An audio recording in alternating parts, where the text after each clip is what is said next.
Hola a todos y bueno, bienvenidos a esta nueva inmersión analítica. Hoy tenemos por delante un tema que estoy segura nos va a mover un poco el piso. Sí, es de esos temas que te obligan a mirarte al espejo, definitivamente. Totalmente. Nuestra misión hoy es desentrañar, la arquitectura psicológica del enojo y de la ira. Que es una emoción que todos, absolutamente todos, conocemos muy bien. Exacto. Vamos a basarnos en un texto sumamente provocador.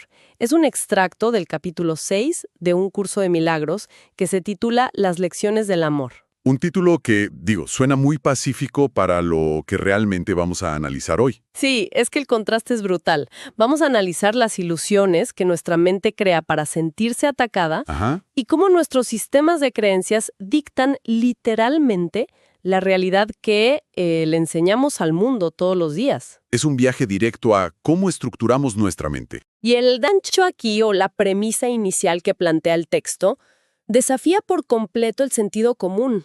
Sí, te cambia la perspectiva. Nos dice que el enfado jamás es provocado por lo que nos hacen afuera, sino porque hemos aceptado, ciegamente, premisas completamente irracionales.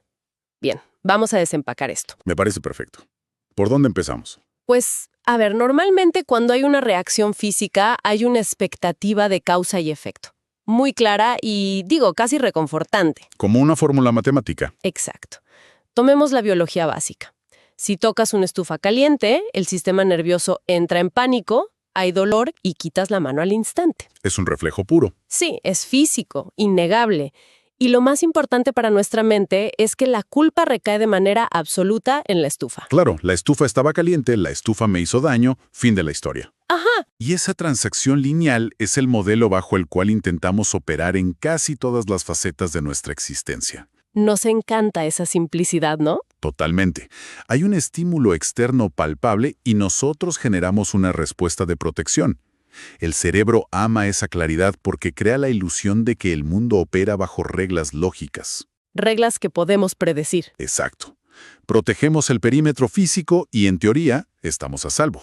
Pero, y aquí es donde la cosa se complica, al entrar en la psicología humana y nuestras reacciones emocionales, esa lógica de la estufa caliente se desmorona por completo. Se cae a pedazos. Sí, y el texto que estamos analizando expone que la relación entre la ira y el ataque parece obvia. O sea, si hay un insulto, te enojas. Es la reacción estándar. Pero luego introduce algo contraintuitivo.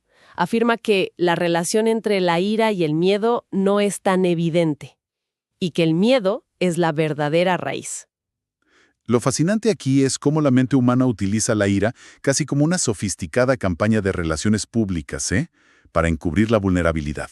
¿Una campaña de relaciones públicas? ¡Wow! Sí, piénsalo. Socialmente, la ira se percibe como una postura de poder.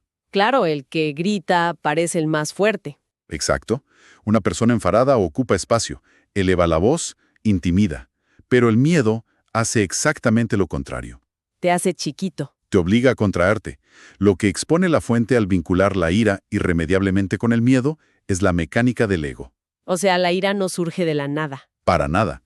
La ira jamás es una emoción primaria. Funciona exclusivamente como una armadura que la psique despliega cuando está aterrorizada. Es como el ruido que hace el miedo para no ser descubierto. Esa es la frase perfecta. Desde una discusión en el tráfico hasta un conflicto internacional, el núcleo siempre revela una sensación de amenaza existencial. El pánico a perder el control, me imagino. O el terror a la humillación. Claro.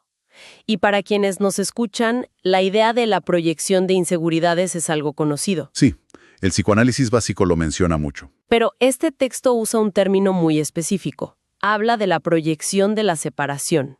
Y dice que es el requisito indispensable para enfadarse. Sí, es un concepto clave. ¿Por qué la mente necesita proyectar separación específicamente? Porque para que el ego justifique la hostilidad, necesita crear un abismo moral entre el yo y el otro. O sea, cortar cualquier conexión. Exacto. Proyectar la separación es amputar cualquier humanidad compartida. No puedes atacar a alguien si reconoces en esa persona tus propios miedos o tu fragilidad. Porque sería como atacarte a ti mismo. Precisamente. Así que el ego hace este truco oscuro. Crea una narrativa donde uno es la víctima pura y aislada, y el otro es un ente ajeno y defectuoso. Es como si nuestra mente fuera una sala de tribunal que no cierra nunca. Opera las 24 horas. Un tribunal mental, me gusta esa analogía. Sí, y en esta corte nosotros somos el juez, el jurado y el demandante. Perfecto, nunca tenemos la culpa. Y el otro es el villano absoluto. Exacto.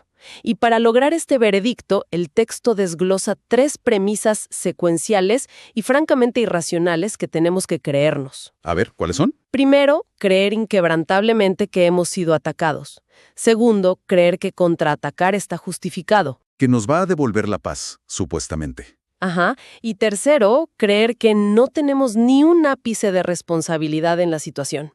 Es un veredicto prefabricado. Siempre fallamos a nuestro favor. Yo soy la víctima perfecta. Y la genialidad de esta disección es que el texto llama a estas premisas completamente irracionales. Porque, viéndolo así, la mente tiene que mentirse a sí misma un montón. En 3 niveles distintos, ¿sí? Primero se convence de que su paz interior es tan frágil que una palabra externa puede destruirla. Lo cual es absurdo si lo piensas. Segundo, adopta la falacia de que añadir más agresión al ambiente mediante un contraataque, de alguna forma, restaurará el equilibrio. Fuego para apagar fuego. Exacto. Una contradicción total. Y tercero, requiere una negación patológica para borrar nuestra propia participación en la interpretación del conflicto. Es una gimnasia mental agotadora.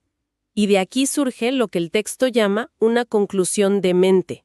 Si los cimientos están corruptos, el resultado también lo estará. La locura de pensar que otro ser humano merece ataque en vez de compasión. Entonces, ¿cómo desarmamos este tribunal mental? Bueno, el texto es súper metódico. Sugiere que la única manera de desvanecer esta conclusión de mente es analizar la cordura de las premisas iniciales. Ponerlas bajo la lupa. Encender las luces y examinar esas leyes absurdas. Y aquí la fuente nos da las 3 verdades que contrarrestan las mentiras del enojo. 1. Tú no puedes ser atacado. Radical. 2. El ataque no tiene justificación. Y 3. Tú eres responsable de lo que crees. Esto plantea una pregunta importante sobre la responsabilidad radical. Y hay que hacer una distinción rigurosa aquí. A ver, explícame eso. El material no está insinuando que somos responsables de las acciones tóxicas o destructivas que otros cometen. O sea, si alguien me hace daño físico, no es mi culpa. Exacto. Esas acciones pertenecen a sus autores. Pero cada mente es la única responsable del peso y el poder que le otorga a esas acciones. Del significado que le damos. Somos responsables de creer que la actitud de un tercero tiene la capacidad de arrebatarnos la paz. Y aquí es donde se pone realmente interesante. A ver, cuéntame. Porque en teoría suena hermoso, pero pongámoslo en la vida real. Si a alguien le vacían la cuenta bancaria por un fraude. Un ejemplo muy terrenal. O hay un acto de crueldad evidente. El sentido común nos grita que la ira está justificadísima y hasta moralmente necesaria. Claro, la resistencia es inmediata. Sí, porque parece que la fuente nos pide ser tapetes para que el mundo se limpie los pies sin consecuencias. Pero esa resistencia es la respuesta más predecible del ego, porque confunde las reglas del mundo físico con el estado mental interno. O sea, no es lo mismo. Para nada. El texto no sugiere abolir los límites interpersonales. Si hay un fraude bancario, la respuesta cuerda es llamar a la policía y buscar justicia. Congelar la cuenta, claro. Eso es autoconservación material. Pero el curso opera en el sistema de creencias. Cuando dice que el ataque no tiene justificación, significa que encender un infierno de odio en tu mente no recupera el dinero. Solo te envenena a ti. Exactamente. Justificar la ira internamente no es un acto de fuerza, es sumisión. ¡Wow! Es validar que el asalto a tu bienestar fue exitoso. Esa distinción es vital. Poner un límite físico no requiere de odio para ser efectivo. Es la diferencia entre actuar desde la claridad para resolver algo y actuar desde el veneno, asumiendo que el problema te define. Y al adoptar el principio de yo soy responsable de lo que creo, cambiamos las cerraduras de nuestra mente. Literalmente. Pero esto nos obliga a demoler cómo construimos nuestra identidad. Porque si nuestra identidad está atada al ego o al trabajo, cualquier crítica parece un intento de asesinato. El mundo se vuelve un campo de minas. Sí, pero si desvinculamos la identidad de esas cosas frágiles, el supuesto ataque psicológico se revela como un fantasma. Una ilusión que no tiene poder a menos que tú decidas abrirle la puerta. Invitarlo a pasar y servirle la cena. Exacto. Y ese desmantelamiento Es el puente hacia la siguiente fase de la fuente. ¿Qué hacemos con esta maquinaria de creencias en el día a día? Pues el texto introduce un recurso pedagógico muy interesante. Pide tomar a su autor como un modelo extremo. Como un ejemplo radical de paz. Porque un ejemplo extremo es muy útil. Paz en la ciencia. Para entender la física, estudian la materia en el cero absoluto. Llevan las cosas al límite. Sí, observar la paz incondicional frente a la hostilidad extrema expone lo absurdas que son nuestras rabietas diarias. Nuestras quejas por el tráfico. Exactamente. Y esto ilumina una afirmación durísima del texto. Dice que todo el mundo enseña, y enseña continuamente. No hay descanso. O sea, la responsabilidad de enseñar se asume en el momento en que aceptamos cualquier premisa. Y con eso estructuramos nuestra vida. Si conectamos esto con el panorama general, las implicaciones son asombrosas. ¿Por qué lo dices? Porque nunca somos observadores neutrales. Si alguien opera desde su tribunal mental en la oficina, anticipando ofensas, está demostrando que el mundo es una amenaza. Y le enseña eso a sus colegas. Y adoctrina a sus hijos. Cada reacción es una lección impartida. Entonces, ¿qué significa todo esto?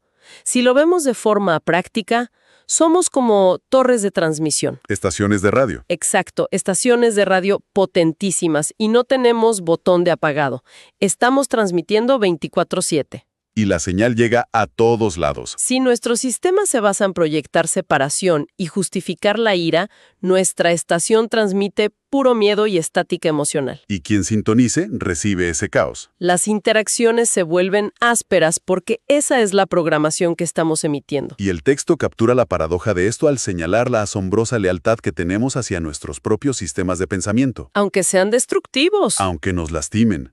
Dice que la capacidad de ser fieles puede estar mal situada. O sea, le tenemos fe al rencor. Le invertimos décadas de energía cognitiva a justificar nuestro victimismo. Somos los defensores más leales de nuestro propio aislamiento. Pero ahí, justo en el fondo de ese pozo, hay un giro súper optimista en el material. Es un rayo de luz. Establece que esa fidelidad extrema sigue siendo, en su esencia, una forma de fe. ¿Y la fe? Es energía maleable. Sí. No es estática, puede canalizarse hacia otra dirección. El mensaje no es, el ser humano está defectuoso por enojarse. No es un regaño moralista. Para nada. Es una revelación de poder.